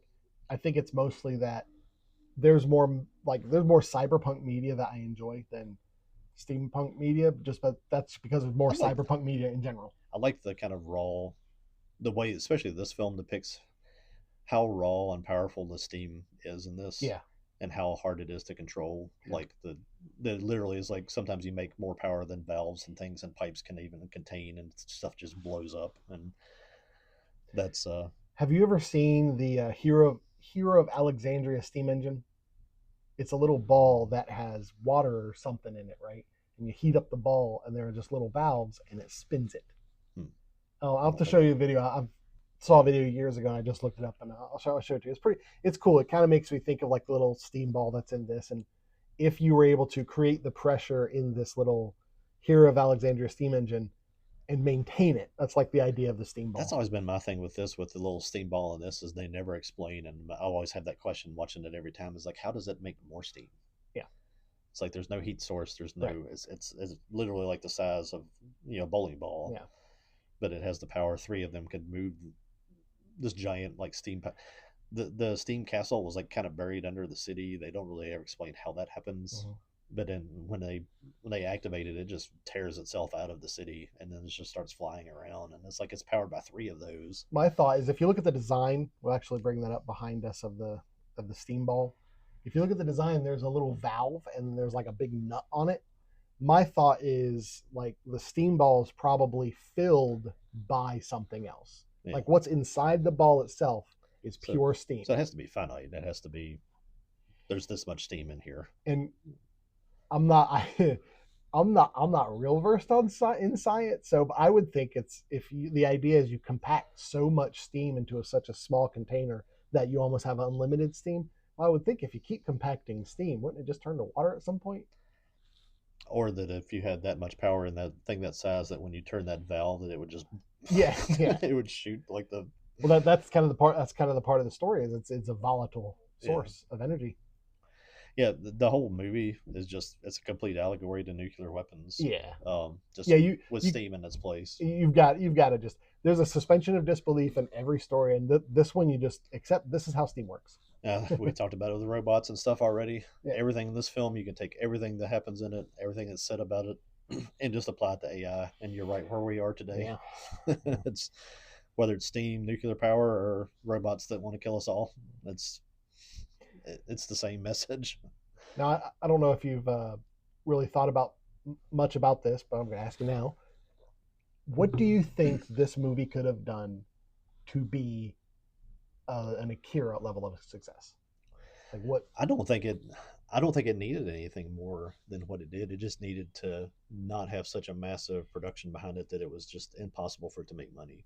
Because I think if you this could have been marketed more towards kids. I think there's a lot of kids that enjoy it still. I think if it had been profitable, more stuff would have come out of it. And if you could have just got like another movie or another series out of something that was tied to it, then it would be like it'd be the world of Steamboy. And now it's just a movie of Steamboy because it's just one thing. And I don't think he was off on what he was trying to do. I think he kept it as a pretty simple story, nowhere near as elaborate of a story as there is in Akira. It's just basically here's this thing with technology. Here's good, supposedly good guys and bad guys, and you find out it's like they're all kind of bad, and then they kind of see that it's being corrupted and it's being used for bad, so they decide to use it for good.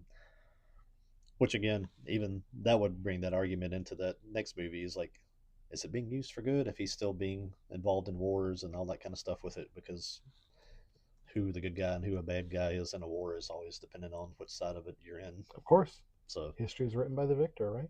yeah, so I don't think he did anything wrong with the movie other than just spent so much on it and overdid it. And we get into the rest of that with him, where I talked about how I think he thought this would be a franchise. Right. It grossed 18.9 million globally, and this is where it fell short. It only did 470,000 in the U.S. Oof. So it didn't even get $500,000 here. That's bad. And I don't know why it performed that poorly here. But that shortfall here in this market is what killed it. Who's the distributor? Do you have that? I don't have that stuff up.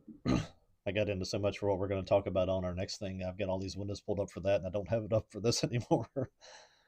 But yeah, that just the timing of his existence and this production of this, where it was just in the period where the world was transitioning from hand drawn to using computers.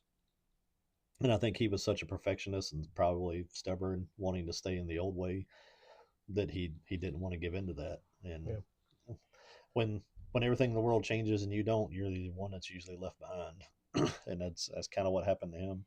I think it. a lot a lot of people are feeling that right now with AI. I'm fine. Leave me behind. Leave me alone. Right? I think this probably was, in my view anyway, this was probably like a sort of a case study for all the anime that followed. That you can't continue to make it this way. We can't make money if you do it this way. I think the stuff that followed kind of, that's what took anime into a different world where it was more profitable and easier to market and easier to produce, and you can make more of it. This took 10 years to make. If you can imagine, if every animated film came out took this long to be, we'd have like 6 animated films, Yeah. and that'd be it.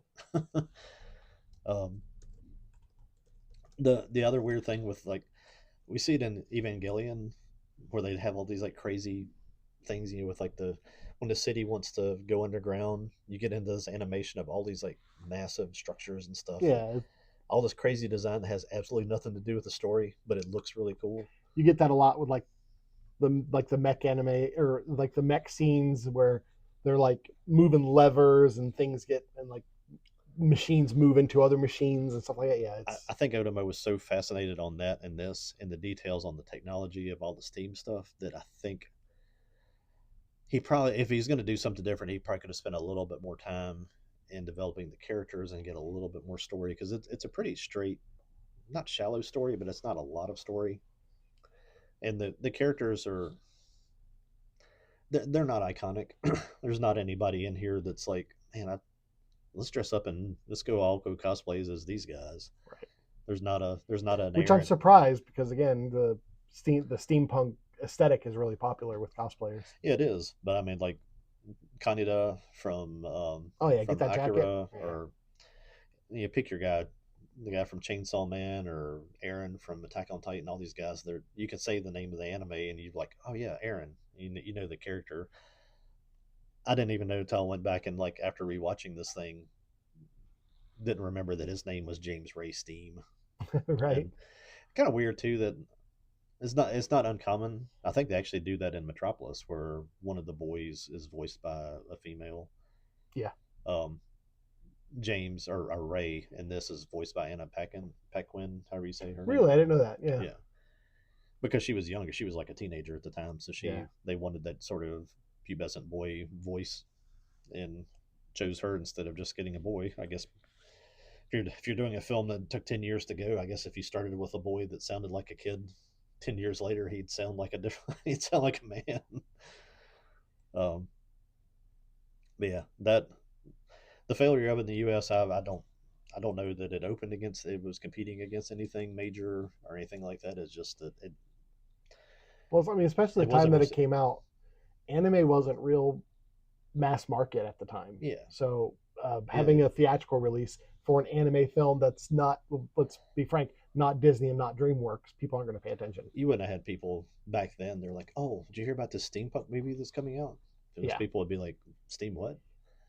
If this was released, to come out like this summer, it's like, hey, there's going to be this awesome movie about like the 1860s and steampunk stuff in London. People would probably line up to see it. But Otomo was a victim of wrong place at the wrong time. Mm. I was seeing if I could find the figures, and they might be available, but it looks like it would take a little bit more extrapolation than I can do here. Yeah. But I was wondering, like, how much did Akira make in the theaters when it initially released? You know what I'm saying? Like, Well, in comparison, how much Steamboy made? the numbers from Akira were, it was including other, subsequent re-releases. It was like $80 million in the theaters. Right, but the information I was finding was like through 2000, 2004. It was like it included all the releases. Yeah. But then, like, Akira on top of that made like another 80,000 in like home sales. Right. So I mean, Right. it was like 160, probably more than 160 million at this point. This was 18 million, and that's including the 470,000 that it got out of the U.S. Which, if it had just performed, it would have had to perform probably better than twice as Yeah. well. But if it had had same kind of following, the same kind of appeal that it had across the rest of the globe, where it would have made $3 or $4 million here, then it would have probably It would have been all right. It would have at least been back to breaking even. And I think the fact that it lost money was one of those things where I don't know that he was like told like no, you're never working again. But I think it really was more one of those things like he felt like he couldn't do it again because it was such a failure that he was ashamed of it. And I honestly don't remember if I saw this in the theater. I know I bought the DVD like pretty early on, like when I had the collector's edition or whatever. It's one of those things that I think when we weren't watching anime, I think I saw this thing sitting in like video stores and stuff like that, and you'd walk by it and be like, "There's a cartoon where some kids like flying through the air." And it was just like it had no appeal to me, and I guess that's probably obviously it didn't have a lot of appeal to people here. If you came back with it right now, especially in this world of just stuff that's hardly even watchable, if you release that this summer, it'd probably be the biggest movie of the summer. I'd love to see a re-release of it. But Fathom Events, I'll pay for it because I'm not paying for the Regal Unlimited. I'll pay for it. Yeah, but Fathom Events, you don't get the marketing you get as you walk into a theater and you see you see a little cardboard stand over on the side that says, "Hey, Fathom Event next Thursday, we're showing this movie." It's like, come back and market it on TV and just make a big deal over it being the big re-release of the film from 2001 or 2004, whenever this was. Yeah, that's Steamboy. Amazing film, crazy detail. If you like steampunk stuff and somehow or another haven't seen this, then if you don't even know what steampunk is, go watch this and you'll understand what it is. And I don't know. I don't cosplay stuff. I don't have the budget to spend any more money on things that I don't need, like the Godzillas behind me. Scarlet would be fun to cosplay. Just get a little stuffed dog and you hit it. Yeah. That would probably go over too many people's heads, and it's a pretty sensitive crowd at most of the shows we go to at this point. I don't need to. You could do the thing where you feel superior because they don't know who you are. I'll stay behind my booth and quietly do what we go there to do, and just let that be it. Yeah, well, it's a great film. Steamboy. Great film, beautiful animation. Yeah. Both of these, Metropolis and Steamboy, both are things that are like really undervalued, underappreciated, I think, in the anime communities, if that's the right word. I definitely think if there's someone who enjoys Akira and they consider themselves a fan of anime at all, they need to at least see both of these. Yeah. If you're into Akira because it's bombastic and you like all the crazy stuff that happens, that's not as much as what Steamboy is. Yeah. If you like Akira and you have kids that you want to get into anime, show them Steamboy. Yeah. Don't show them Akira because you'll traumatize them. You'll traumatize them. All right. Well, that's it for this episode. Our next section is we're just going to wrap up this episode, but that's all we're going to talk about now. I'm out of steam. Yeah, out of steam.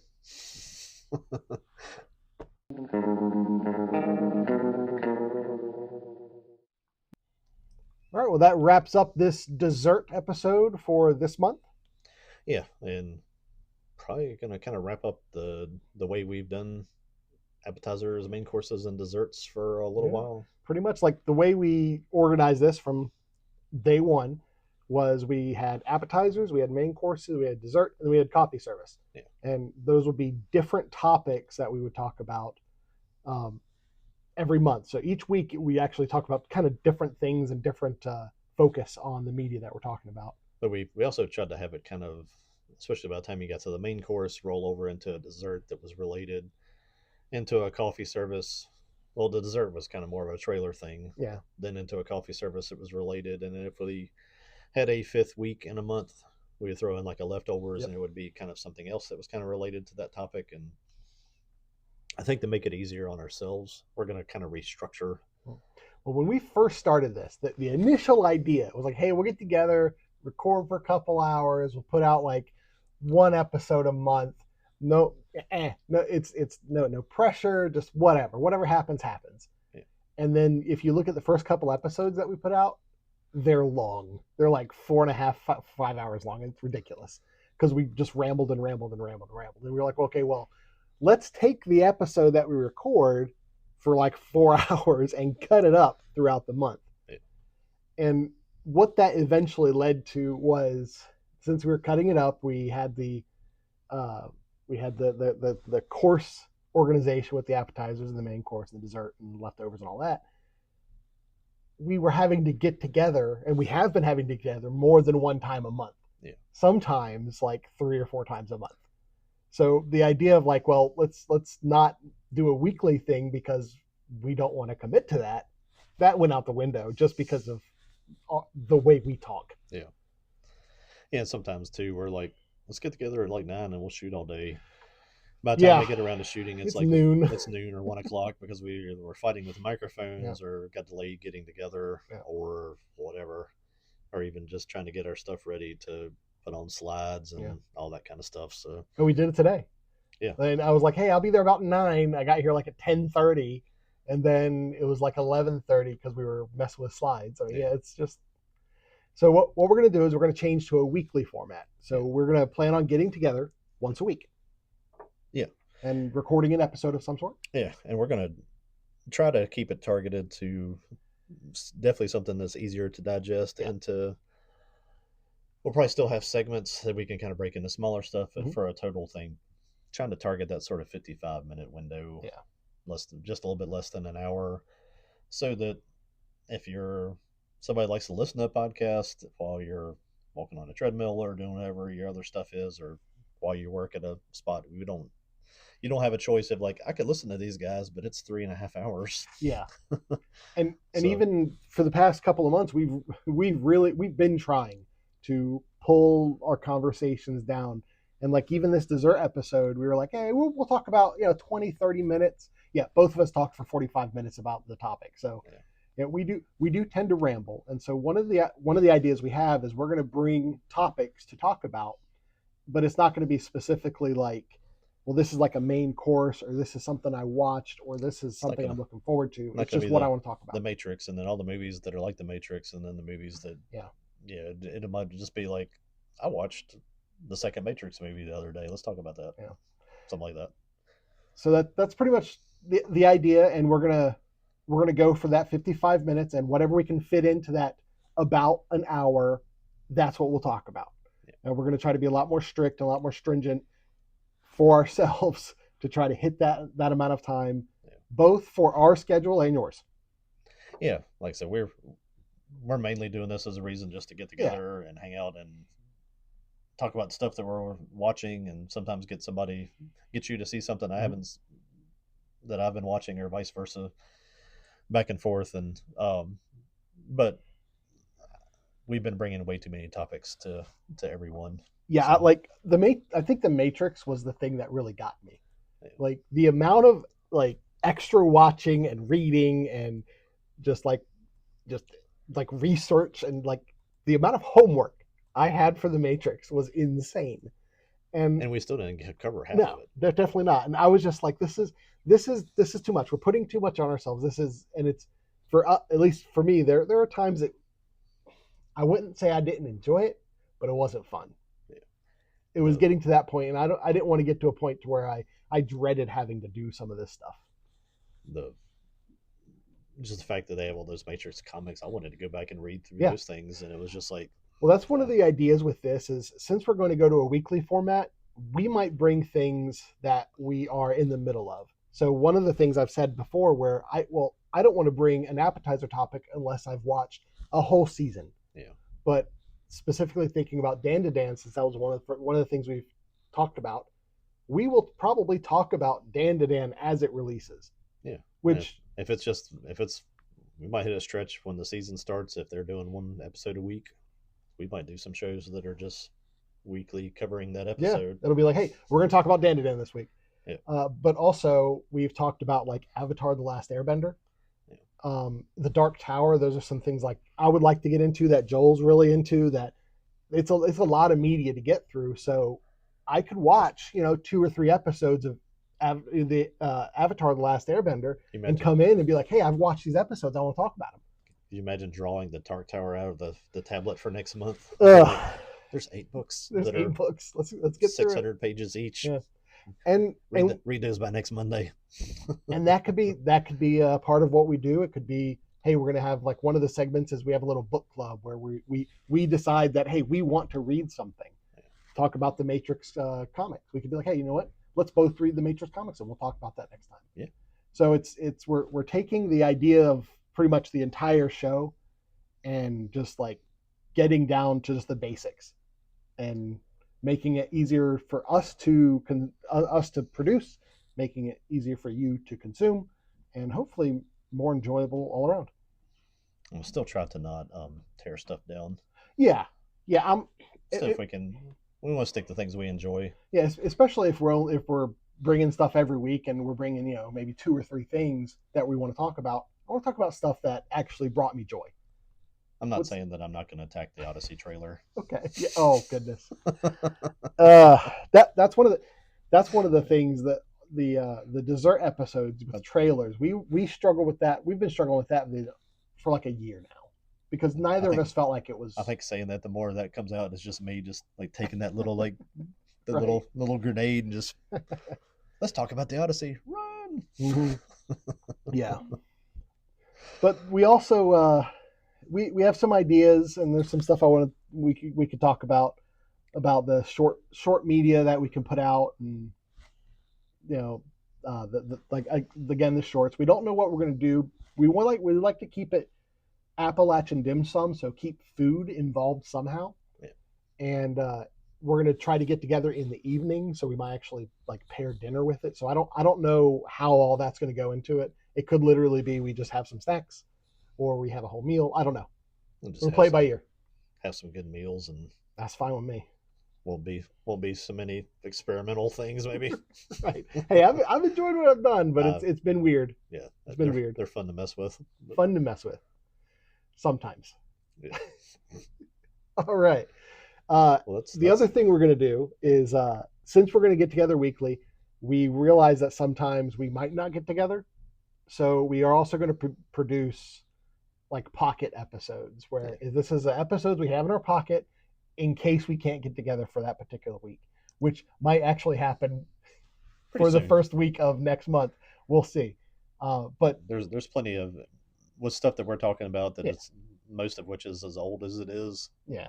Plenty of targets for sort of, I always call them evergreens that you can just kind of shoot and talk about. It's almost like we're going to be the main topics are going to become pocket topics. Yeah, that's almost what we're going to do. Yeah. So, so we'll be back next week, according to your schedule, and we'll have this is up with our first episode of Appalachian Dim Sum Weekly. And we'll have probably one of our first evergreens coming out, probably targeted around the 1st of June. Probably. Yeah. Because my schedule is getting ugly here pretty quick. Yeah, that might actually be the next episode after this one. Yeah. Is the first evergreen. Yep. Okay. Well, Joel, this has been fun. Our last dessert. Got a little of a clump there, but like, oh man, something's changing, something's ending, but something good is going. Not ending anything. It's just we're evolving. Yeah. And that is one thing we've tried to do for this show from the very beginning. We're like, we're not set to one thing. We're going to change it however we need to for us. Yeah. Yep. If we're watching stuff that we like and getting together and eating, then the rest of it's just fun. So. 100%. All right. Well, see you in a couple of weeks, Joel. Later. All right.